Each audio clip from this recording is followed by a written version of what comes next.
Hello students. तो आज हम मेटल टॉपिक के बारे में बात करेंगे, जो कि डिप्लोमा फर्स्ट ईयर के फर्स्ट सेमेस्टर के सब्जेक्ट कंस्ट्रक्शन मटेरियल का एक टॉपिक है। ठीक है, तो हम ये शुरू करते हैं। सबसे पहले जानते हैं मेटल होता क्या है। What is metal? मेटल मतलब धातु। धातु क्या है? Any of class of substance characterized by high electrical and thermal conductivity as well as by malleability, ductility and high reflectivity of light। Simple से कहने का मतलब क्या है? मेटल वो सब्सटेंस या कोई मेटल वो सब्सटेंस है जिसमें हाई इलेक्ट्रिकल और थर्मल कंडक्टिविटी होना चाहिए, मतलब कि उसमें कुछ मैकेनिकल प्रॉपर्टीज़ होनी चाहिए, जैसे मैलेबिलिटी होना चाहिए, डक्टिलिटी होना चाहिए। तो ये सारे उसमें प्रॉपर्टीज़ होनी चाहिए, तो वो हमारा क्या कहलाता है? मेटल। अब मैलेबिलिटी, डक्टिलिटी, ये सब क्या चीज़ें होती हैं, ये हम इसके आगे पढ़ेंगे। तो हम क्लासिफिकेशन से पहले हम पढ़ते हैं मैकेनिकल प्रॉपर्टीज़ कौन कौन सी हमारी हैं। तो देखो, hardness, ductility, plasticity, durability, toughness, brittleness, malleability और प्लास्टिसिटी। तो अब हम एक एक करके के बारे में बात करते हैं। सबसे पहले बात करते हैं हार्डनेस की। हार्डनेस मतलब कठोरता। ऐसे पदार्थ जिन्हें हम आसानी से काट नहीं सकते, ऐसा पदार्थ जिसे हम आसानी से काट नहीं सकते, वो क्या कहलाते हैं? हार्डनेस कहलाते हैं। ठीक है, वो पदार्थ कैसे कहलाते हैं? कठोर पदार्थ कहलाते हैं। और इसी प्रॉपर्टी को हम क्या बोलते हैं? हार्डनेस बोलते हैं। जैसे हीरा होता है हमारा, एग्जांपल के तौर पे क्या हो सकता है हमारा? डायमंड। डायमंड मतलब हीरा। गन मेटल, ठीक है, डायमंड और गन मेटल, ये सब हमारे क्या हो सकते हैं? हार्डनेस। तो क्या कहा हमने हार्डनेस का डिफिनेशन? वे पदार्थ जिनको हम आसानी से काट नहीं सकते, वे क्या कहलाते हैं? कठोर पदार्थ होते हैं। और इसी प्रॉपर्टी को हम क्या कहते हैं? हार्डनेस बोलते हैं। दूसरा हमारा डक्टिलिटी। डक्टिलिटी मतलब तन्यता। ऐसे पदार्थ जिन्हें खींचकर हम आसानी से महीन तार में बदल सकते हैं। क्या कहा मैंने? ऐसे पदार्थ जिन्हें हम खींच करके महीन तार के रूप में बना सकते हैं, तो ऐसी प्रॉपर्टी को हम क्या बोलते हैं? डक्टिलिटी बोलते हैं। क्या बोलते हैं? डक्टिलिटी। जैसे सिल्वर, एल्यूमिनियम, etc। ठीक है, तो जिन्हें हम आसानी से तार के रूप में खींच सकते हैं, उस प्रॉपर्टी को हम क्या बोलते हैं? डक्टिलिटी। थर्ड है हमारा प्लास्टिसिटी। प्लास्टिसिटी मतलब नम्यता। ऐसे पदार्थ जिन्हें आसानी से काटा या मोड़ा जा सकता है, वो हमारे क्या कहलाते हैं? नम्य पदार्थ कहलाते हैं, या फिर उसको हम क्या बोलते हैं? प्लास्टिसिटी बोलते हैं। ठीक है, जैसे प्लास्टिक। प्लास्टिक जो होता है उसे हम आसानी से काट सकते हैं और मोड़ सकते हैं। इसके बाद हमारा ड्यूरेबिलिटी। ड्यूरेबिलिटी मतलब टिकाऊपन। ऐसा पदार्थ जो सभी प्रकार की परिस्थितियों में आसानी से, या ये कह सकते हैं, ऐसा पदार्थ जो सभी परिस्थितियों को आसानी से झेल सकता है या बर्दाश्त कर सकता हो, उससे हम क्या बोलते हैं? टिकाऊपन। टिकाऊपन कहने से मतलब है कि वो हमारा टिकाऊ होना चाहिए। अब ये नहीं कि हमने बनाया कोई भी मेटल, धातु है हमारा, वो ऐसा नहीं होना चाहिए कि वो स्ट्रेंथ बियर ना कर पाए, वो एक लंबा टाइम तक टिकाऊ होना चाहिए। ठीक है, तो ऐसे हमारे प्रॉपर्टी को क्या बोलते हैं? ड्यूरेबिलिटी। इसका एग्जाम्पल है हमारा स्टील। स्टील मतलब स्टील रॉड, जो हमारी सरिया आती है, तो वो हमारा सबसे ज़्यादा ड्यूरेबल कौन होता है? सरिया होता है। इसीलिए आप देखा होगा हमने कि जब हमारा कंस्ट्रक्शन कुछ होता है, जैसे घर बनता हो, कोई भी वो बांध बनता हो, डैम बनता हो, ऐसा कुछ बनता हो, तो भी हमें स्ट्रक्चर में हम क्या इस्तेमाल करते हैं, स्टील रॉड या सरिया इस्तेमाल, क्योंकि सबसे ज़्यादा टिकाऊ कौन सा होता है, स्टील रॉड। उसके बाद आता है हमारा टफनेस। टफनेस मतलब चिम्मड़पन। ऐसे पदार्थ जिन्हें हथौड़े की चोट से आसानी से तोड़ा नहीं जा सकता है, उन्हें हम क्या बोलते हैं, उस प्रॉपर्टी को हम क्या बोलते हैं, टफनेस बोलते हैं, या उसको हम क्या बोलते हैं, टफ मटेरियल बोलेंगे, और उस प्रॉपर्टी को क्या बोलेंगे, टफनेस। जिनको हम हथौड़े की चोट से मतलब हैमरिंग से आसानी से तोड़ नहीं सकते, उन पदार्थों को हम क्या बोलते हैं, टफ मटेरियल बोलेंगे। ठीक, और इसकी प्रॉपर्टी को हम क्या बोलते हैं, टफनेस बोलते हैं। इसका एग्जांपल है बसाल्ट स्टोन। आपने स्टोन वाले चैप्टर में पढ़ा होगा बेसाल्ट का नाम। ठीक है, उसके बाद आता है हमारा ब्रिटलनेस। ब्रिटलनेस क्या है, ऐसा पदार्थ जिसे आसानी से तोड़ा जा सकता है, उन पदार्थों को हम क्या बोलते हैं, ब्रिटल बोलते हैं, और इस प्रॉपर्टी को हम क्या बोलते हैं, ब्रिटलनेस बोलते हैं। जैसे कोई भी पदार्थ हो जिसके ऊपर हम हथौड़े की चोट लगाएं, मतलब हथौड़े से उस पर हैमरिंग करें, तो वो क्या करेगा, टूट जाएगा, मतलब टूटकर महीन पाउडर में हो सकता है वो, तो वो हमारा कौन क्या कहलाता है, ब्रिटल, और इस प्रॉपर्टी को हम क्या बोलते हैं, ब्रिटलनेस बोलते हैं। जैसे लेड, लेड मतलब सीसा। उसके बाद आता है हमारा मैलिएबिलिटी। मैलिएबिलिटी हमारा क्या होता है, ऐसा पदार्थ जिन्हें हम पीट करके, हथौड़े से पीट करके शीट के रूप में हम बदल सकते हैं, मतलब पतली पतली परतों में उसे हम बदल सकते हैं। तो ऐसे पदार्थ को हम क्या बोलते हैं, मैलिएबल, और इस प्रॉपर्टी को हम क्या बोलते हैं, मैलिएबिलिटी। ठीक है, तो जिनको हम पतले पतले शीट में चेंज कर सकते हैं हथौड़े की चोट से, उससे हम क्या बोलते हैं, मैलिएबल, और इस प्रॉपर्टी क्या बोलते हैं, मैलिएबिलिटी। तो इसका एग्जांपल है हमारा कास्ट आयरन। क्या एग्जांपल है, कास्ट आयरन। उसके बाद लास्ट है हमारा इलास्टिसिटी। इलास्टिसिटी वो प्रॉपर्टी होती है, जैसे कि कोई पदार्थ है, जिस पदार्थ पे कोई चोट लगाई जाए और उसके बाद फिर से वो अपना डिफॉर्मेशन खत्म, जब लोड हम हटाएं तो वो डिफॉर्मेशन फिर से वो खत्म हो जाए, मतलब वो जिस अवस्था में पहले था फिर से उसी अवस्था में आ जाए, तो उस प्रॉपर्टी को हम क्या बोलते हैं, इलास्टिक, और उस पदार्थ को, और प्रॉपर्टी क्या बोलेंगे हम, इलास्टिसिटी। ठीक, इसका एग्जांपल है हमारा माइल्ड स्टील। तो उम्मीद करते हैं कि आपको समझ में आया होगा जितने भी मैकेनिकल प्रॉपर्टीज हैं। एक बार ऐसे ओवरव्यू दे देते हैं। ठीक है, तो हार्डनेस हमारा क्या होता है, जिन्हें हम आसानी से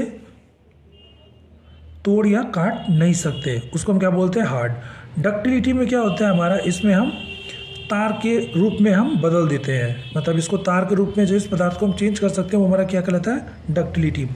प्लास्टिसिटी में क्या होता है, जिनको हम आसानी से काट सकते हैं, मोड़ सकते हैं, वो हमारे क्या कहलाते हैं, प्लास्टिक, और प्रॉपर्टी को हम क्या बोलते हैं, प्लास्टिसिटी। ड्यूरेबिलिटी मतलब हमारा कोई भी पदार्थ जो ड्यूरेबल हो, ठीक है ना, जो किसी भी परिस्थिति को आसानी से बर्दाश्त कर सके, उसे हम बोलते हैं ड्यूरेबल, और इस प्रॉपर्टी क्या बोलते हैं, ड्यूरेबिलिटी। उसके बाद हमारा टफनेस, जिसे हम आसानी से तोड़ नहीं सकते, उसे हम क्या बोलते हैं, टफ, और इसकी प्रॉपर्टी को बोलते हैं हम टफनेस। और इसके बाद आता है ब्रिटलनेस। ब्रिटलनेस में क्या होता है, जब हम इस पर चोट लगाएंगे, हैमरिंग करेंगे, तो ये टूट करके पाउडर के फॉर्म में चेंज हो जाएगा। ठीक, तो वो हमारा क्या कहलाता है, लेड। उसके बाद आता है मैलिएबिलिटी। मैलिएबिलिटी में क्या होता है, हमारा जिस पदार्थ को हम पीट करके शीट के रूप में हम चेंज कर सकते हैं, उसे हम बोलते हैं मैलिएबिलिटी, और इसका एग्जांपल है कास्ट आयरन। इलास्टिक वो होता है जब हम चोट लगाएं तो वो फिर से अपनी पुनः डिफॉर्मेशन खत्म करके पुनः अपनी पूर्व अवस्था में चला जाए, तो उसे हम क्या कहते हैं, इलास्टिक, और इस प्रॉपर्टी क्या बोलते हैं, इलास्टिसिटी। तो ये तो हमारे हो गए कुछ मैकेनिकल प्रॉपर्टीज। ये जो प्रॉपर्टीज हैं ये हमारा मेटल शो करता है। ऐसे जो पदार्थ ये सारे प्रॉपर्टीज को शो करते हैं, उन्हें हम क्या बोलते हैं, मेटल बोलते हैं या धातु बोलते हैं। अब ये मेटल हमारे दो तरीके के होते हैं, एक होता है फेरस मेटल दूसरा होता है नॉन फेरस मेटल। फेरस मतलब लौह धातु और नॉन फेरस मतलब अलौह धातु। फेरस मतलब लौह धातु मतलब जिसमें लोहे की मात्रा होती है उसे हम बोलते हैं फेरस मेटल। जिसमें आयरन की क्वांटिटी या आयरन का अमाउंट होगा उसे हम बोलेंगे फेरस मेटल, और जिसमें आयरन का अमाउंट न के बराबर होगा उसे हम बोलेंगे नॉन फेरस मेटल या अलौह धातु। अब फेरस मेटल हमारे कौन कौन से होते हैं? Pig iron, cast iron, wrought iron और स्टील। उसी तरह नॉन फेरस मेटल कौन कौन से होते हैं? एल्यूमिनियम, कॉपर, जिंक, लेड और टिन। अब हम बात करते हैं एक एक करके। पहले फेरस की बात करेंगे, फिर हम नॉन फेरस की बात करेंगे। फेरस मेटल क्या होता है? देखो, धातुएं प्रकृति में शुद्ध रूप से नहीं पाई जाती हैं। जो धातुएं होती हैं हमारी नेचर में प्योर फॉर्म में हमको नहीं मिलता है। वो चाहे तो कार्बोनेट के फॉर्म में मिलेंगी, ऑक्साइड के फॉर्म में मिलेंगी या फिर सल्फाइड के फॉर्म में मिलेंगी, ठीक है। और धातु के जो मेटल के ये रूप हैं, मेटल का ये जो जिस रूप में हम पाते हैं उसे ही हम क्या बोलते हैं? ओर बोलते हैं। तो कभी कभी पेपर में पूछता है ओर्स क्या होते हैं, तो ओर्स मतलब अयस्क। तो ये क्या होते हैं? धातु के जो यौगिक कार्बोनेट, ऑक्साइड या सल्फाइड के रूप में पाए जाते हैं उन्हें हम क्या बोलते हैं? ओर्स बोलते हैं, ठीक। और ये क्या होता है? खनिज पदार्थ होता है, मिनरलिक मटीरियल होता है, जिसको हम गर्म करके पिघलाते हैं और उसमें जो इम्प्योरिटीज़ हैं उसे हम प्राप्त पदार्थ धातु कहलाती है। मतलब देखो, हमको जो ओर्स होते हैं ये हमारे, या ओर्स कह लो या फिर धातु कह लो, जो प्रकृति में शुद्ध रूप से नहीं पाए जाते हैं। ये किस में पाए जाते हैं? ऑक्साइड, सल्फेट, किस में पाए जाते हैं? कार्बोनेट में, ऑक्साइड में और सल्फाइड में। कार्बोनेट के फॉर्म में पाए जाते हैं, ऑक्साइड के फॉर्म में पाए जाते हैं और सल्फाइड के फॉर्म में ये पाए जाते हैं। और इन्हीं यौगिकों को हम क्या कहते हैं? ओर्स बोलते हैं। और ये जो मिनरलिक मटीरियल है इनको हम क्या करते हैं? गर्म करके पिघलाते हैं और उसकी इम्प्योरिटीज़ जो है वो हटा देते हैं, ठीक। जो उसके अंदर इम्प्योरिटीज़ हैं उन्हें हम हटा देते हैं और उससे प्राप्त जो पदार्थ होगा, उससे जो हमको मटेरियल मिलेगा वही हमारा क्या कहलाता है?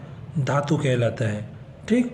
और ये ग्राउंड सरफेस पे या फिर ग्राउंड सरफेस के नीचे में भी पाया जाता है, ठीक। तो अब हम आते हैं कुछ आयरन ओर्स। जैसे ओर्स जो हमारे कुछ अयस्क जो वो कौन कौन से होते हैं, ठीक। तो वो कुछ जो कॉमन ओर्स हैं वो हम यहाँ पे देखते हैं, जैसे हेमेटाइट, लिमोनाइट, मैग्नेटाइट, पायराइट और सीडेराइट। ये सारे हमारे क्या हैं? आयरन के ओर्स हैं, ठीक, हमारे मिनरल्स हैं।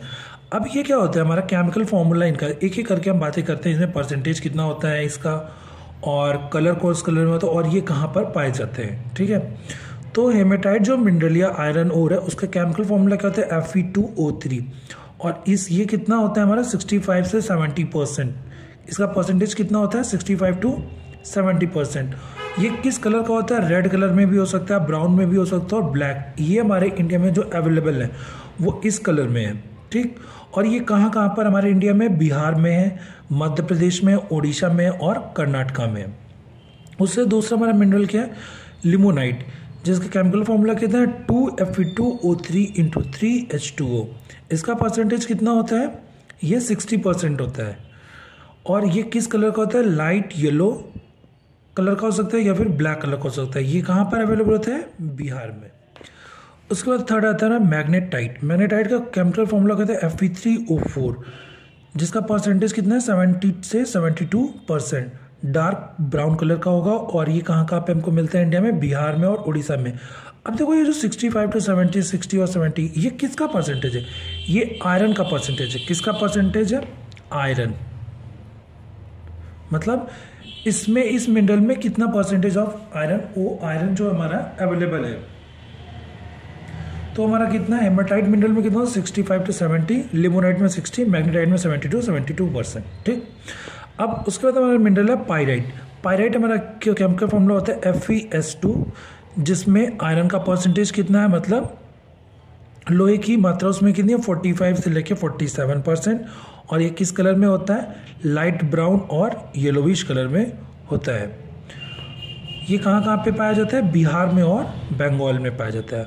उस तरह एक आयरन ओर है हमारा सीडेराइट, जिसका केमिकल फॉर्मूला कितना है, Fe2CO3। इसमें आयरन का परसेंटेज कितना होता है, 38 to 40%। और ये किस कलर में मिलता है, लाइट ब्राउन ब्लैकिश कलर में मिलेगा हमको। और इंडिया में कहाँ कहाँ पे अवेलेबल है, बंगाल और गुजरात में। तो मेजरली हमको जो याद रखना है मिनरल में, वो ये टैबुलेशन अगर आप याद रखेंगे इस टेबल को तो इजी रहेगा आपको। तो इसको एक बार आप नोट कर लेना। तो हेमेटाइट में आयरन का परसेंटेज कितना होता है हमारा, 65 से 70%। लिमोनाइट में 60%। मैग्नेटाइट में आयरन की मात्रा कितनी होती है, 70 to 72%। पायराइट में 45 से 47%। सीडेराइट में 38 से 40% तक होता है। ठीक, अब देखो क्या करते हैं हम। सबसे पहले ये जो हमारे आयरन ओर्स हैं, सबसे पहले इसमें से जो इसकी सरफेस होती है, सरफेस पे जो इम्प्योरिटीज़ है उन्हें हम साफ कर देते हैं। ठीक, उसके बाद इसको हम छोटे छोटे टुकड़ों में बदल देते हैं। देखो कहने का क्या मतलब है, ये जितने भी तुम्हारे आयरन ओर है, इससे तुमको अब मेटल निकालना है। मतलब ये जो आयरन का परसेंटेज है ये तुमको अब चाहिए, तुमको ये चाहिए। बाकी जो इसमें इम्प्योरिटीज़ है वो हमको नहीं चाहिए। जैसे हेमेटाइट में मान लो, अगर हेमेटाइट में 70% आयरन है तो 30% इम्प्योरिटीज़ है, तो वो 30% को हमको रिमूव करना है। उस इम्प्योरिटीज़ हमको नहीं चाहिए। हमको किससे मतलब है, 70% जो उसमें आयरन है, तो हमको 30% उसको रिमूव करना है जो इम्प्योरिटीज़ है उसमें। तो उसको हम जो रिमूव करते हैं वो हम कैसे करते हैं। तो सबसे पहले जो आयरन ओर होगा उसके ऊपर की जो सरफेस होगी उस पर जो इम्प्योरिटीज़ लगी उसको हम साफ़ करेंगे। फिर क्या करते हैं, उसको छोटे छोटे टुकड़ों में तोड़ देते हैं। ठीक है, अब इन टुकड़ों को गर्म करते हैं। गर्म करने से क्या होगा, जो उसके अंदर मॉइस्चर होगा वो हमारा हट जाता है। अब उसको मतलब रेस्पेक्टिव फर्नेसेस में डाल करके उसको हम गला करके लोहे को निकालते हैं। ठीक है, और जो उसमें देखो कुछ राख बचेगी। देखो जब इम्प्योरिटी जलेगा तो वो किस में फॉर्म में आ जाएगा, राख के फॉर्म में आ जाएगा। जो आयरन होगा वो हमारा मोल्टेन फॉर्म में आकर के लोहा देगा या आयरन देगा, और जो इम्प्योरिटीज़ थी 30% वो जल जाएगी। हम हेमेटाइट के बारे में बता रहे हैं, तो यहाँ पे क्या है, 30% इम्प्योरिटीज़ थी, वो 30% इम्प्योरिटीज़ जल करके क्या बन जाएगी, राख बन जाएगी। और उसे हम क्या बोलते हैं, स्लैग। उसे हम बोलते हैं स्लैग। ये स्लैग क्या करता है, लोहे के जो मोल्टेन होगा लोहा उसके ऊपर तैरने लगता है, और इसको हम अलग कर देते हैं और लोहे को हम अलग कर लेते हैं।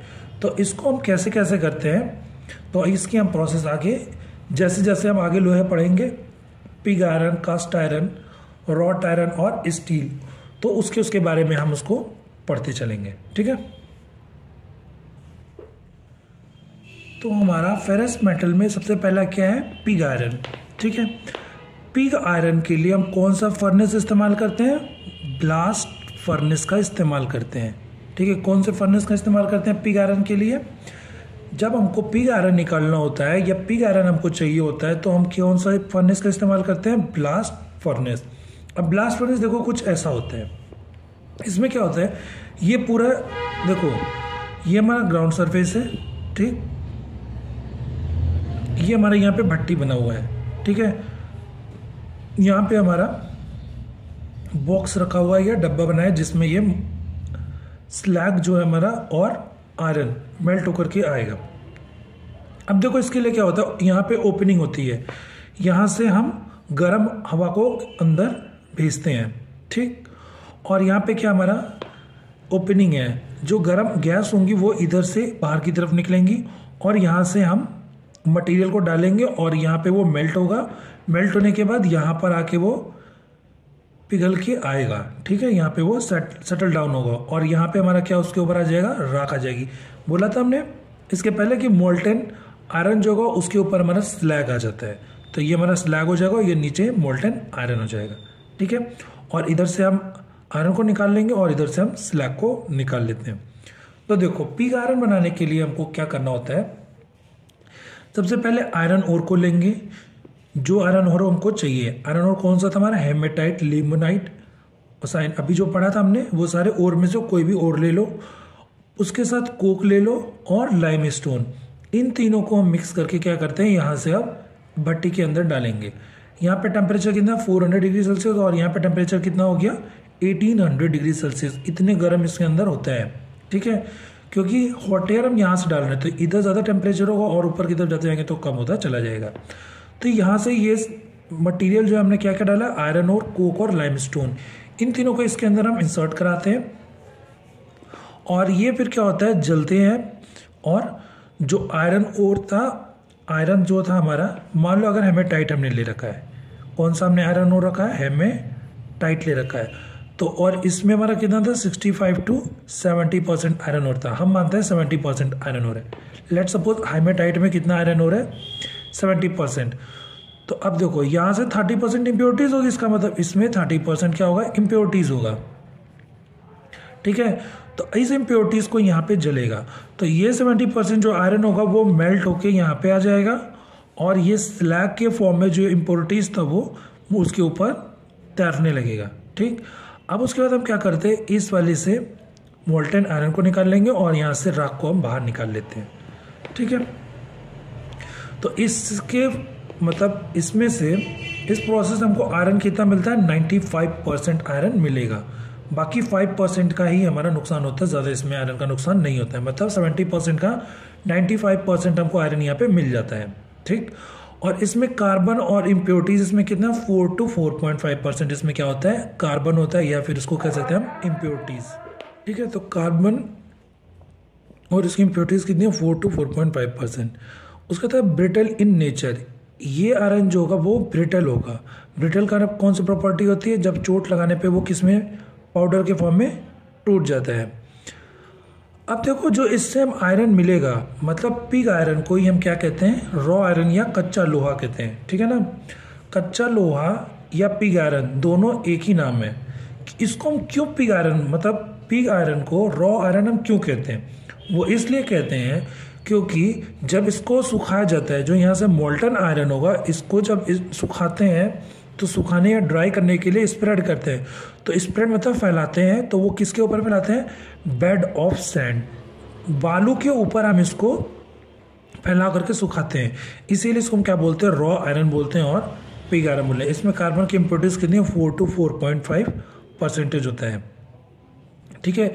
इसका इस्तेमाल हम कहाँ कहाँ करते हैं, स्टील मोल्ड, जो इस्पात होता है ना, इस्पात के कास्टिंग के लिए हम इसके बेस में इसका इस्तेमाल करते हैं और बिल्डिंग के स्ट्रक्चर में भी इसका इस्तेमाल हम कहीं कहीं करते हैं।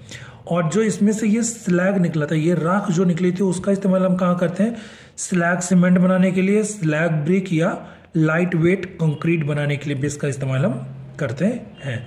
सीमेंट में हमने पढ़ा होगा स्लैग सीमेंट, तो वहाँ पर इसका इस्तेमाल हम करते हैं, ठीक है। तो अब हम आते हैं इसके दूसरे पर, जो हमारा है, ये हमारा कास्ट आयरन। कास्ट आयरन कैसे हम बनाते हैं, देखो जो हमने वहाँ पे रॉ आयरन लिया था, रॉ आयरन मतलब पिग आयरन, ठीक है। पिग आयरन को हम रिफाइन करते हैं। रॉ आयरन का मतलब क्या है, पिग आयरन, ठीक है। इस पिग आयरन को जब हम रिफाइन करते हैं, ठीक है, और इस प्रोसेस से क्या होता है, कार्बन का अमाउंट जो होता है रिड्यूस हो जाता है, कार्बन का अमाउंट रिड्यूस कर देते हैं। तो उसके बाद जो हमको मिलता है प्रोडक्ट, उसे ही हम क्या बोलते हैं, कास्ट आयरन, ठीक है। कहने का मतलब क्या है, जो हमको पिग आयरन मिला था या रॉ आयरन था, उसको हम क्या करते हैं, रिफाइन करते हैं। और रिफाइन करने से क्या होता है, हमारा कार्बन का जो कंटेंट था वो कम हो जाता है। पहले उसमें कितना कार्बन का परसेंटेज था, 4 से 4.5%, और अब हमारा कितना हो जाए 2 to 4.5%। मतलब इसमें हम क्या करते हैं, कार्बन के अमाउंट को कम कर देते हैं। तो जो इससे प्रोडक्ट मिलेगा वो हमारा क्या होता है, कास्ट आयरन होता है, ठीक है। तो इसका देखो फ्लो डायग्राम कैसे है। रॉ आयरन मतलब पिग आयरन, ठीक। पिग आयरन में कोल और लाइमस्टोन ये दोनों को ऐड करते हैं तीनों को, और उसके बाद क्यूपोला फर्नेस में डालते हैं। किसके अंदर डालते हैं इसको, हम कुपोला फर्नेस में। कास्ट आयरन के लिए हम कौन सा फर्नेस इस्तेमाल करते हैं, क्यूपोला फर्नेस का इस्तेमाल करते हैं। तो अब इसको जलाने पे हमको मोल्टेन आयरन मिलता है, ठीक है ना। मोल्टेन आयरन मिलेगा और स्लैग मिलेगा, स्लैग मतलब राख, मोल्टेन आयरन मिलेगा। ये मोल्टेन आयरन जो मिलेगा वही हमारा क्या होता है, कास्ट आयरन होता है, ठीक है। और ये वाला आयरन भी कैसा होता है, ब्रिटल इन नेचर होता है। और इसका इस्तेमाल हम वेल्डिंग और रिवीटिंग के लिए नहीं कर सकते क्योंकि ये मजबूत उतना नहीं होता है। उसके बाद ये हार्ड तो होता है लेकिन इसको हम ट्विस्ट नहीं कर सकते हैं। ये कास्ट आयरन जो होता है ये हार्ड होता है लेकिन हम इसको ट्विस्ट नहीं कर सकते हैं। ये कंप्रेशन में तो अच्छा होगा लेकिन टेंशन में ख़राब होगा। कंप्रेशन मतलब इसको हम कंप्रेस कर सकते हैं बट इसको हम टेंसाइल में टेंशन प्रॉपर्टीज़ के लिए बहुत ही बेकार होती है। और इसका मेल्टिंग पॉइंट कितना होता है 1200 डिग्री सेल्सियस होता है। और इसकी स्पेसिफिक ग्रेविटी कितनी होती है 7.5। और ये जो कास्ट आयरन होता है ये बहुत ही चीप होता है, मतलब ये अवेलेबल होता है मार्केट में सस्ता बहुत, ठीक। और इसका इस्तेमाल हम रेन वाटर पाइप जो होती है, जो बरसात के लिए पानी उतारने के लिए हम पाइप लगाते हैं, उसमें इस्तेमाल कर सकते हैं। गटर में इस्तेमाल इसका कर सकते हैं कास्ट आयरन, ठीक है। आगे अब जब आएंगे तो आपको पढ़ने को मिलेगा कास्ट आयरन की पाइप होती है, ये वही पाइप है, ठीक है। और इसका इस्तेमाल हम हैवी मशीन के बेस प्लेट में भी हम करते हैं, ठीक है। तो ये तो हमारा था कास्ट आयरन, ठीक। तो इसमें मेनली आपको क्या याद करना है, कार्बन कंटेंट कितना होता है और कास्ट आयरन के लिए हमारा फर्नेस कितना, कौन सा इस्तेमाल करते हैं, ठीक है। और याद रखना कि मेल्टिंग पॉइंट इसका कितना होता है, ठीक है। तो रॉ आयरन कोल और लाइमस्टोन को रिफाइन करते हैं किसके अंदर, कुपोला फर्नेस के अंदर, तो हमारे को मोल्टन आयरन मिलता है। वही मोल्टन आयरन क्या होता है, कास्ट आयरन होता है। और हमको राख भी मिलती है, स्लैग। अब आते हैं हम टाइप्स ऑफ कास्ट आयरन। ये कास्ट आयरन के बहुत सारे टाइप भी हैं, ठीक है। तो इसमें कौन कौन से, white cast iron, grey cast iron, mottled cast iron, malleable cast iron, chilled cast iron, nodular cast iron और एलॉय। ये आपको टाइप्स नहीं पढ़ने हैं, ठीक है। इनका डिटेल इतना आपको नहीं पढ़ना है, सिर्फ नाम जान लो कौन कौन से हमारे टाइप ऑफ कास्ट आयरन होते हैं, ठीक है। अब इसके बाद आते हैं हम अपने थर्ड फेरस मेटल पे, जो कि हमारा है, तो ये है हमारा रॉट आयरन। रॉट आयरन मतलब पिटवा लोहा, ठीक है। और देखो इसका मैन्युफैक्चरिंग के लिए हमको कौन सा फर्नेस इस्तेमाल पड़ता है, रेवर्बरेटरी फर्नेस। कौन सा फर्नेस है, रेवर्बरेटरी फर्नेस। और इसका जो फॉर्मेशन है या मैन्युफैक्चरिंग है वो हम कैसे करते हैं, देखो सबसे पहले हम रॉ आयरन लेंगे। रॉ आयरन मतलब पिग आयरन, ठीक है। पिग आयरन के बाद उसमें क्या करते हैं, रिफाइन करते हैं, मतलब उसमें जो भी इम्प्योरिटीज़ हैं उसे हम हटाएंगे, ठीक। रिफाइन करते हैं और पडलिंग प्रोसेस करते हैं और सिंगलिंग करते हैं, रोलिंग करते हैं, और फिर हमको जो मिलता है प्रोडक्ट वो हमारा क्या होता है, रॉट आयरन होता है। तो एक एक करके हम बात करते हैं क्या क्या होता है। तो देखो रॉ आयरन मतलब पिग आयरन, ठीक। रिफाइन मतलब इम्प्योरिटीज़ को रिफाइन करना। पडलिंग का मतलब होता है बिलोना। बिलोना मतलब क्या होता है, पिग आयरन से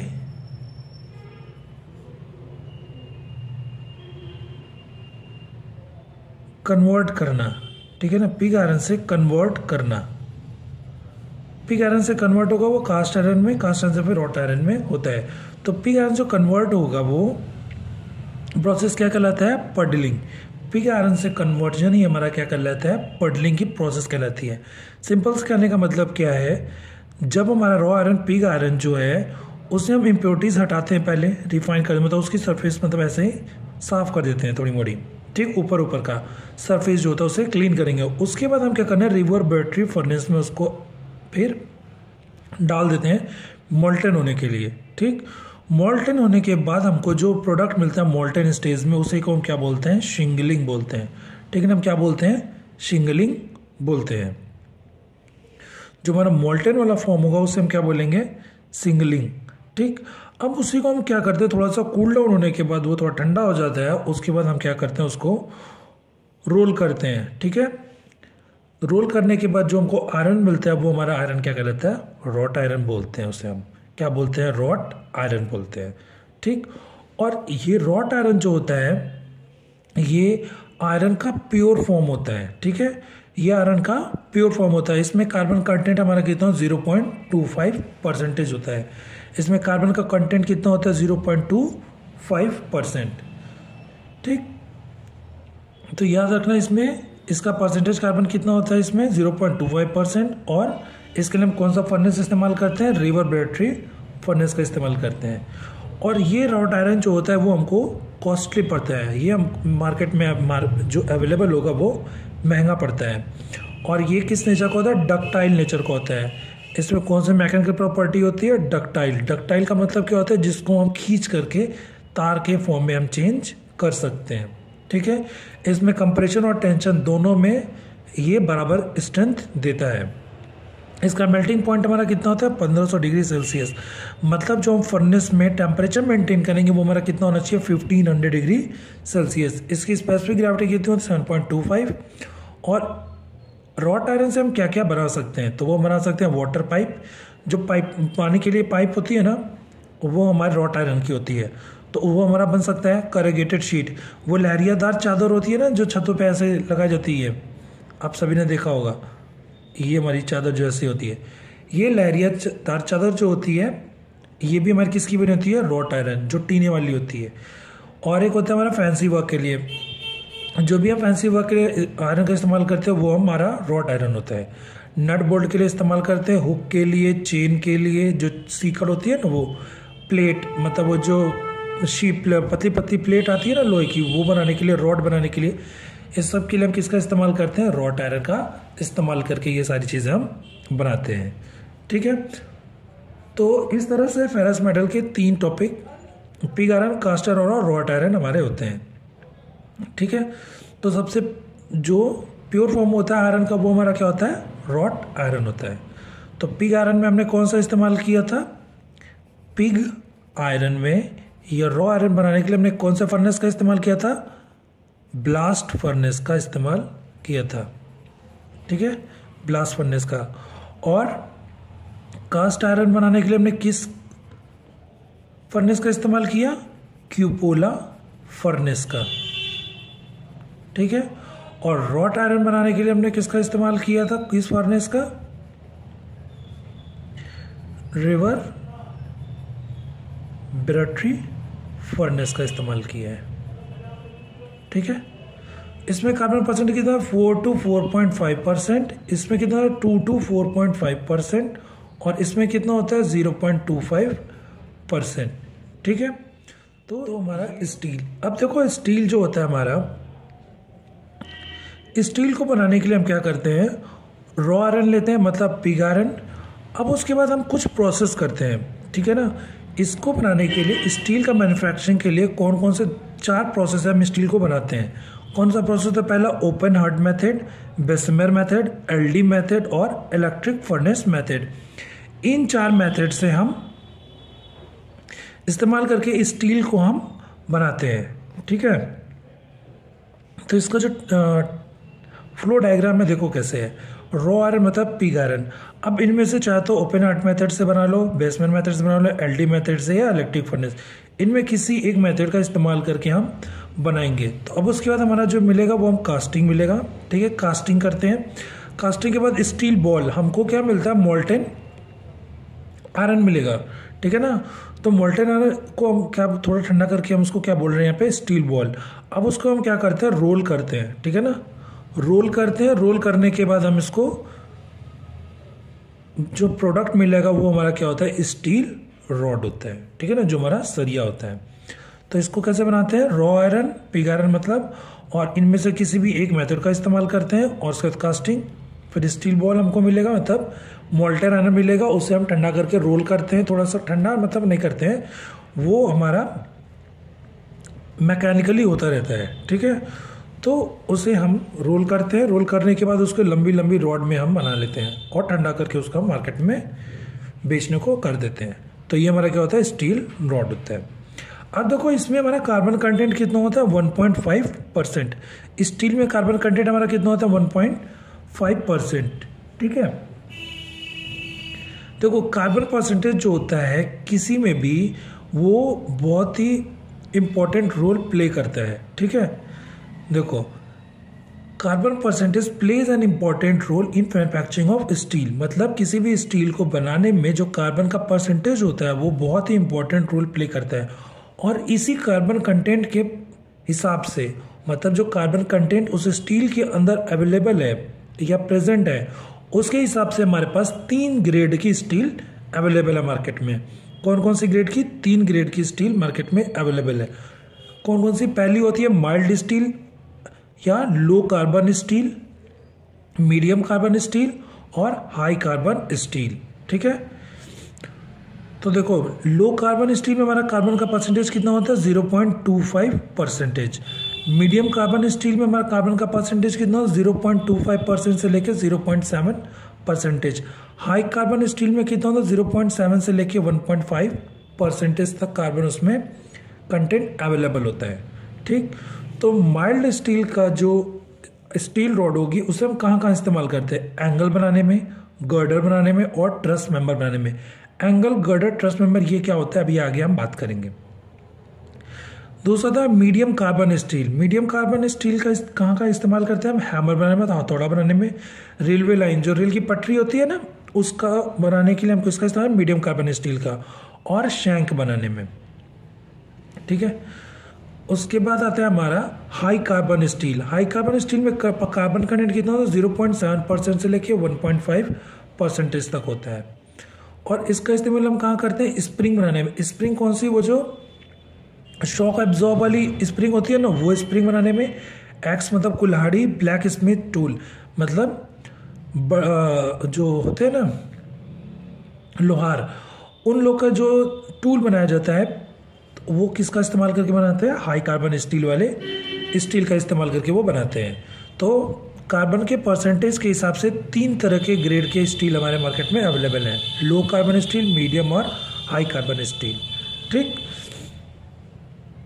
मैन्युफैक्चरिंग ऑफ स्टील पता चल गया कि कैसे कैसे हम बनाते हैं। इन चारों में से कोई भी एक प्रोसेस को हम ले सकते हैं और इस्तेमाल करके बना सकते हैं। तो एलडी, अब ये एलडी मेथड, एलडी में देखो ये चारों प्रोसेस जो है वो हमको नहीं पढ़ना है, मतलब ये आपके सिलेबस में इसको पढ़ना नहीं है। ठीक, तो ये हमारा मेजरली मैकेनिकल ब्रांच का मेजरली टॉपिक है ये, तो ये हमको ज़्यादा उतना पढ़ना नहीं होता है। बस हमको पता होना चाहिए कि मतलब ये किसी एक प्रोसेस से हम बना सकते हैं, मतलब ये मैन्युफैक्चरिंग किसी इन्हीं से होता है, बस इतना पता होना चाहिए। तो कमेंट करके सब ये बताइएगा कि एलडी का फुल फॉर्म क्या है यहाँ पर। ठीक है ना, एलडी मेथड में एलडी का फुल फॉर्म क्या है, कमेंट में सब लोग बताइएगा।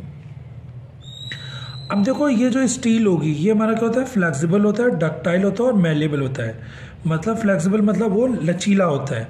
डक्टाइल मतलब इस डक्टाइल की प्रॉपर्टी क्या मतलब होता है कि उसको हम तार के रूप में चेंज कर सकते हैं। मैलेबल का मतलब क्या? उसको हम पीट करके शीट के फॉर्म में भी चेंज कर सकते हैं। इसका इस्तेमाल हम वेल्डिंग और रिवेटिंग दोनों में कर सकते हैं। ठीक है ना, क्योंकि अगर मैलेबल की प्रॉपर्टी और डक्टाइल की प्रॉपर्टी है तो वो रिवेटिंग कर सकते हैं इससे हम। ठीक, और ये टेंशन और कंप्रेशन दोनों में अच्छा होता है। और I section, T section, channel, angle, इन सब चीज़ को बनाने के लिए हम किसका इस्तेमाल करते हैं? स्टील का इस्तेमाल करते हैं। किसका इस्तेमाल करते हैं? स्टील का इस्तेमाल करते हैं। ठीक है, यहाँ पे स्टेनलेस स्टील की बात नहीं होती। स्टील मतलब सरिया, जो लोहे वाली सरिया आती है ना, यहाँ पे स्टील उसके बारे में बोला गया है। ठीक, और इसका इसी स्टील का ये जो सरिया होती है इसी का इस्तेमाल हम किस में करते हैं? बिल्डिंग स्ट्रक्चर में। जब घरों में जो हम सरिया लगाते हैं ना वो यही सरिया होती हैं। ठीक, अब देखो जो मार्केट में माइल्ड स्टील, ये स्टील जो है ये हमारा किस किस फॉर्म में अवेलेबल होता है? ये किसके फॉर्म में अवेलेबल होता है? बार के फॉर्म में। जो हमारा सरिया आता है ना, जो घर में हम लगाते हैं सरिया, वो हमारा कौन कौन से फॉर्म में आता है? राउंड के फॉर्म में आता है। राउंड मतलब ऐसे होगा, राउंड के फॉर्म में। ठीक है ना, सर्कल के फॉर्म में। और स्क्वायर फॉर्म में भी आता है। स्क्वायर बार ऐसा होता है कुछ। ठीक है, स्क्वायर में आएगा ये। और टेम्पर्ड बार आता है। टेम्पर्ड बार कहने का मतलब क्या? आपने देखा हो कभी ऐसे सरिया होती है, इसके ऊपर ऐसे मार्किंग बने होते हैं, देखा है? इसके ऊपर ऐसे मार्किंग बने होते हैं, तो इसको हम क्या बोलते हैं? टेम्पर्ड बार। टेम्पर्ड बार इसका क्या कहने का मतलब क्या है? इसको हम डिफॉर्म्ड करके बनाया जाता है इसके ऊपर। इसको हम हाई यील्ड स्ट्रेंथ डिफॉर्म बार भी कहते हैं। जो टेम्पर्ड बार होता है वो दो होते हैं, HYSD बार होते हैं। ठीक है, HYSD बार मतलब हाई यील्ड स्ट्रेंथ डिफॉर्मेशन बार। ये हमारा हॉट वर्किंग और कोल्ड कंडीशन में ऐसे मतलब कोल्ड वर्किंग करके बनाया जाता है। तो इतना डिटेल आपको जानने की जरूरत है, बस इतना जानो। टेम्पर्ड बार जो जिसके ऊपर ऐसे मार्किंग बनी होती है वो ना टेम्पर्ड बार होता है। राउंड बार सिंपल ऐसे प्लेन होता है, स्क्वायर के फॉर्म में भी आते हैं, और टेम्पर्ड बार ये होते हैं। अब देखो दूसरा आता है स्टील प्लेट। स्टील प्लेट का मतलब ऐसे ही पत्ती बनी होती है। ठीक है ना, ऐसी लंबी लंबी पत्ती होती है जिसकी कुछ थिकनेस होती है, ठीक है ना। ऐसे हमारा स्टील प्लेट होता है। थर्ड होता है एंगल। अब ये एंगल जो होता है दो तरह का होता है, एक इक्वल एंगल होता है और अनइक्वल। अगर क्रॉस सेक्शन में देखेंगे हम तो तुमको एल सेक्शन में ऐसे कुछ दिखेगा, ठीक है ना। और इसी को हम क्या बोलते हैं, एंगल। और इसको अगर हम ऐसे देखेंगे, आपने देखा होगा ऐसे कुछ आपको दिखता होगा, ठीक है ना। इस फॉर्म में जो दिखता है वही हमारा क्या होता है, ये एंगल होता है। आपने देखा होगा अपने घरों में एल शेप में ऐसे सरिया होती है, एल शेप में ऐसे सेक्शन होता है जिसे हम क्या बोलते हैं, एंगल सेक्शन बोलते हैं। अब देखो अगर ये वाला और ये दोनों इक्वल है तो इक्वल एंगल, और अगर अलग अलग है, ये इसकी लेंथ कुछ और होगी इसकी लेंथ कुछ और होगी, तो अनइक्वल एंगल होता है, ठीक है। उसके बाद हमारा टी सेक्शन। क्या है हमारा टी सेक्शन। टी सेक्शन में क्या होता है, हमारा ऐसे होता है और ऐसे होता है। अगर इसको हम 3D में देखें तो ये कुछ ऐसा दिखता है,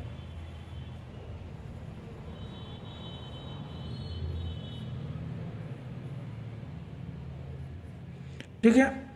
तो इसका मतलब क्या है, एक ऐसी ये एक प्लेट होती है, उसके नीचे एक ऐसे वर्टिकल प्लेट होती है, तो ये हमारा टी के फॉर्म में दिखता है, ठीक। तो इसको हम क्या बोलते हैं, टी सेक्शन। जब इसको क्रॉस सेक्शन यहाँ से कट कर देंगे तो ये हमको ऐसे टी के फॉर्म में दिखता है, तो इसको हम क्या बोलते हैं, टी सेक्शन। उसका होता है चैनल सेक्शन। चैनल सेक्शन हमारा क्या होता है, क्रॉस सेक्शन में अगर कट करके देखिए हमको ऐसा दिखता है, सी के फॉर्म में दिखेगा, ठीक है। ये हमको कैसे दिखता है, सी के फॉर्म में दिखता है। और इसको हम क्या बोलते हैं, चैनल सेक्शन। अगर इसको 3D में देखोगे तो ये कुछ ऐसा दिखेगा,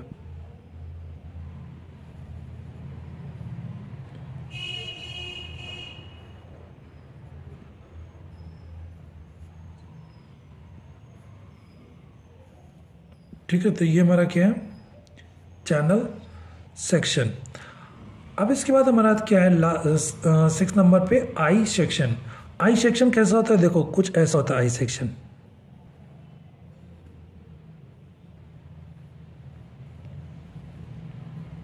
ठीक है। आई सेक्शन हमारा कुछ ऐसा होता है। ये वाला पार्ट जो होता है ये थोड़ा टेपर्ड होता है। ये हमारा इस तरह स्ट्रेट ना होकर के ये क्या होता है, टेपर्ड होता है थोड़ा सा। ये वाला पार्ट हमारा स्ट्रेट ना होकर के कैसा होता है, टेपर्ड होता है थोड़ा सा, ठीक है। ये हमारा क्या होता है, थोड़ा टेपर्ड होता है। और इसी को हम क्या बोलते हैं, आई सेक्शन। अगर ये स्ट्रेट पूरा है तो ये हमारा क्या कहलाता है, एच सेक्शन कहलाएगा, ठीक है। अगर ये टेपर्ड है तो आई सेक्शन, और अगर ये पूरे स्ट्रेट है तो ये हमारा एच सेक्शन कहलाता है। उसके बाद आता है पाइप। पाइप में क्या होता है, ऐसे हॉलो होता है अंदर से, ठीक है। कैसा होता है, अंदर से हॉलो होता है। शीट। शीट का मतलब क्या है, ऐसे बड़ी बड़ी ऐसे प्लेट बनी होती है इसकी, बड़ी बड़ी, ठीक है। जैसे दरवाज़ा लोहे का बनता है तो वो इसी का बनता है, शीट का। और रेल की पटरी जो होती है वहाँ पे हम जो बिछाते हैं वो हमारा रेल होता है। तो ये जहाँ भी मार्केट में अवेलेबल होते हैं, इस जो ये सारी चीज़ें ये हमारे किसकी बनी होती हैं, स्टील की बनी होती हैं, ठीक। ये हमारा किसका बना होता है, स्टील। और इसमें हमारा कार्बन का कंटेंट कितना होता है, 0.25%, ठीक। और ये 3 टाइप के होते हैं कार्बन कंटेंट के, लो कार्बन स्टील, मीडियम और हाई कार्बन स्टील। अब आते हैं प्रिजर्वेशन। इसका हम प्रिजर्वेशन कैसे करते हैं, मतलब इसको प्रिजर्व कैसे करते हैं, इसका फेरस मेटल जो उसको हम संरक्षण कैसे करते हैं ताकि इसको हम खराब ना हो सके। तो हम क्या करते हैं, टिन की प्लेटिंग करते हैं। किसकी प्लेटिंग करते हैं, टिन की प्लेटिंग। मतलब टिन जो होता है हमारा टिन मेटल, उसकी हम क्या करते हैं, इसके ऊपर प्लेटिंग कर देते हैं। तो उससे क्या होता है, हमारा वो सुरक्षित रहता है, उस पर जंग नहीं लगता है।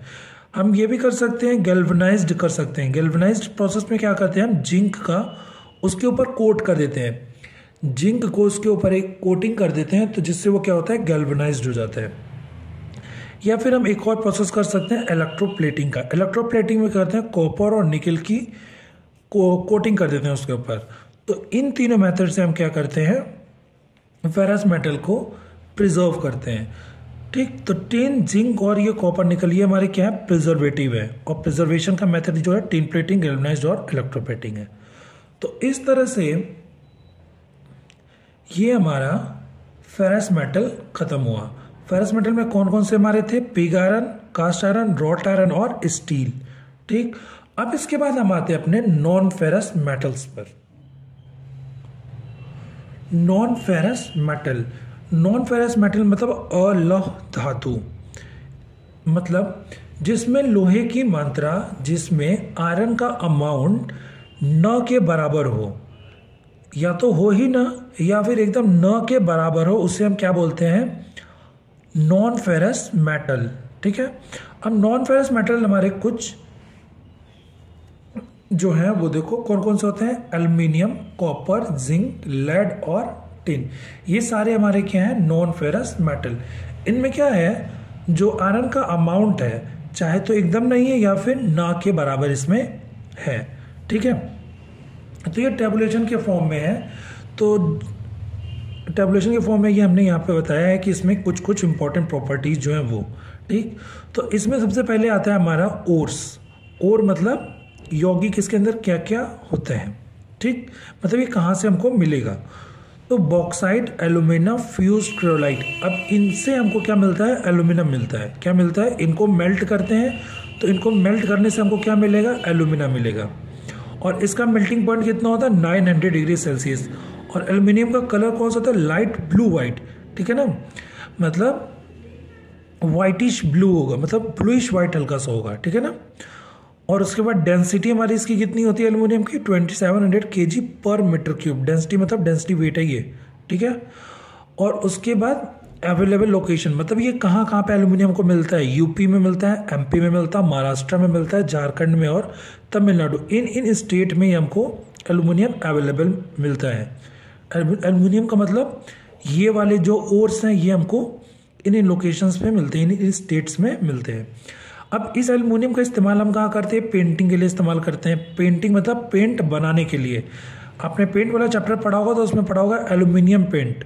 ठीक है, तो यही है, एल्युमिनियम पेंट बनाने के लिए इसका इस्तेमाल करते हैं, कास्टिंग कंडक्शन करने के लिए भी इसका इस्तेमाल हम करते हैं। उसके बाद दूसरा हमारा नॉन फेरस मेटल है कॉपर। ठीक है, तो ये हमारा कहाँ कहाँ से मिलता है, कॉपर ग्लास और कॉपर पायरेट से हम क्या मिलता है, कॉपर मिलता है। और इसको मेल्टिंग पॉइंट कितना होता है, 1080 डिग्री सेल्सियस इसका मेल्टिंग पॉइंट होता है। और ये किस कलर का होता है, कॉपर हमारा रेड ब्राउन कलर का होता है। ठीक है, ये किस कलर का होता है, रेड ब्राउन कलर का होता है। और इसकी डेंसिटी कितनी होती है, 8950 kg पर मीटर क्यूब। इसकी डेंसिटी कितनी होती है, 8950 kg पर मीटर क्यूब। और ये हमको कहाँ कहाँ पे मिलता है,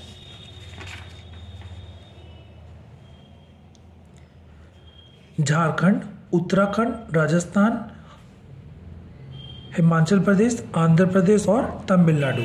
इन स्टेट पे ये हमको मिलता है। ठीक है, कॉपर मतलब तांबा। तांबा हमको कहाँ कहाँ पे मिलता है, इन स्टेट में इंडिया में मिलता है। उसके बाद इसका इस्तेमाल हम कहाँ करते हैं, कॉपर का या तांबे का इस्तेमाल हम कहाँ करते हैं, इलेक्ट्रिसिटी वायर बनाने। जो बिजली का तार होता है उसके अंदर देखा होगा, जब कवर को हटाएंगे तो उसके अंदर जो निकलता है तार, वो हमारा किसका होता है, तांबे का बना होता है। तो उसमें हम इस्तेमाल करते हैं। डोमेस्टिक यूटेंसिल्स में देखा होगा, अपने घरों में बर्तन होते हैं पूजा वाले, वो भी इससे बने होते हैं। कुछ खाने के लिए तांबे का बर्तन होता है, वो भी बना होता है इसका। डावल बार आते हैं स्टोन मैशनरी में। जो हमारा स्टोन मैशनरी होता है, ये तो भी आपने पढ़ा नहीं होगा स्टोन मैशनरी, अभी आगे आप बिल्डिंग कंस्ट्रक्शन में पढ़ेंगे स्टोन मैशनरी। जब हम पत्थर की चिनाई करके दीवार बनाते हैं तो उनमें डबल बार का इस्तेमाल करते हैं। तो वो डबल बार किसका बना होता है, तांबे का बना होता है। इसके बाद आता है जिंक। उसके बाद हमारा क्या आता है, जिंक, जिसको हम बोलते हैं हिंदी में जस्ता। जिंक हिंदी में हमारा क्या होता है, जस्ता। ये हम कैसे प्राप्त करते हैं, ऑक्साइड, सल्फाइड और कार्बोनेट से। इनसे हमको क्या मिलता है, जिंक मिलता है। इसका मेल्टिंग पॉइंट कितना होता है, 420 डिग्री सेल्सियस। इसका कलर कौन सा होता है, ब्लू कलर का हो सकता है या फिर ये व्हाइट कलर का हो सकता है। इसकी डेंसिटी कितनी होती है, 7150 kg पर मीटर क्यूब। इसकी डेंसिटी कितनी होती है, 7150 kg पर मीटर क्यूब। और ये जो इंडिया में ना बहुत ही कम पाया जाता है, हमारे इंडिया में ये जिंक जो होता है जस्ता बहुत ही कम पाया जाता है। अब देखो इसका इस्तेमाल हम कहाँ कहाँ करते हैं जिंक का, इलेक्ट्रिक सेल, जो वो सेल आती है ना, सेल आपने देखा होगा, जो सेल आती है उसका बनाने में भी हम जिंक का इस्तेमाल करते हैं।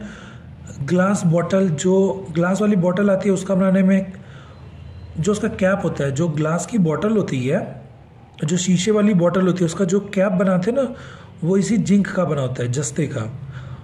ठीक है, और प्रिजर्वेटिव्स के लिए भी इस्तेमाल करते हैं। प्रिजर्वेटिव मतलब अभी हमने बताया गैल्वेनाइज कर देते हैं हम आयरन को, तो जंग नहीं लगती। गैल्वेनाइज किसे करते हैं? जिंक से, ठीक है ना। तो ये प्रिजर्वेटिव हो गया हमारा। उसके बाद हमारा नॉन फेरस मेटल है लेड। लेड मतलब सीसा। ये हमारा कहाँ से प्राप्त होता है? सल्फाइड से। अब इसका मेल्टिंग पॉइंट कितना होता है? 1000 डिग्री सेल्सियस, और ये डिफरेंट डिफरेंट कलर में अवेलेबल होता है। डेंसिटी कितनी होती है? 11,340 kg पर मीटर क्यूब। और ये इंडिया में कहाँ कहाँ पे अवेलेबल है? झारखंड और राजस्थान में ये हमको मिलता है। इससे हम क्या क्या बना सकते हैं लेड से? इसका मतलब इस्तेमाल कहाँ का करते हैं? शीट ग्लास बनाने में, सेफ्टी ग्लास बनाने में, कवर ऑफ इलेक्ट्रिसिटी वायर, जो हमारा तार होता है उसके ऊपर जो कवरिंग करते हैं उसमें भी इसका इस्तेमाल हम करते हैं। देखो लेड जो होता है ये इंडिया में 2% से ज़्यादा किसी भी चीज़ में इस्तेमाल नहीं कर सकते हैं। उससे ऊपर जाता है तो ये हमारे लिए जहरीला हो सकता है, ठीक है ना। लेड जो होता है वो जहरीला हो सकता है, इसीलिए इंडिया में 2% ही मतलब उसका इस्तेमाल कर सकते हैं। उसके बाद आता है हमारा टिन, ठीक है ना। उसके बाद हमारा क्या है? टिन। और ये जो लेड है ना खाने के लिए 2% होता है, उससे तो नहीं कर सकते हैं, ठीक है। इसके जैसे खाने के लिए मतलब अभी कुछ टाइम पहले मैगी के बारे में बात हुआ था, तो उसमें क्या हुआ था? बैन हुआ था। तो क्योंकि 2% हमारे इंडिया में जो लेड है वो 2% से ज़्यादा नहीं आ सकता है, तो इसीलिए इसका इस्तेमाल किया जाता है। 2% ज़्यादा अगर हो जाता है तो इसीलिए मैगी को बैन कर दिया गया था। तो 2% से ज़्यादा इंडिया में उसकी परमिशन नहीं है। फिर हमारा नॉन फेरस मेटल है टिन। टिन का मतलब कहाँ से मिलता है? ऑक्साइड और टिन स्टोन से। एक स्टोन होता है टिन स्टोन, उसमें किसका अमाउंट ज़्यादा होता है? टिन होता है। इन दोनों को फ्यूज़ कराते हैं कितने डिग्री सेल्सियस पे? 230 डिग्री सेल्सियस पे, ठीक। इसको फ्यूज़ करने के बाद हमको मिलता है तो वो हमारा क्या होता है? टिन होता है। और ये किस कलर का होता है? वाइट कलर में अवेलेबल होता है। और इसकी डेंसिटी कितनी है? 730 kg पर मीटर क्यूब। और ये इंडिया में बहुत ही कम मिलता है हमको, इंडिया में ये बहुत ही कम अमाउंट में अवेलेबल है। और इसका इस्तेमाल हम कहाँ करते हैं? फ्यूज़ वायर बनाने के लिए। जो फ्यूज़ वाला तार होता है ना उसको बनाने के लिए भी हम टिन का इस्तेमाल करते हैं, और शोल्डरिंग करने के लिए भी इसका इस्तेमाल हम करते हैं।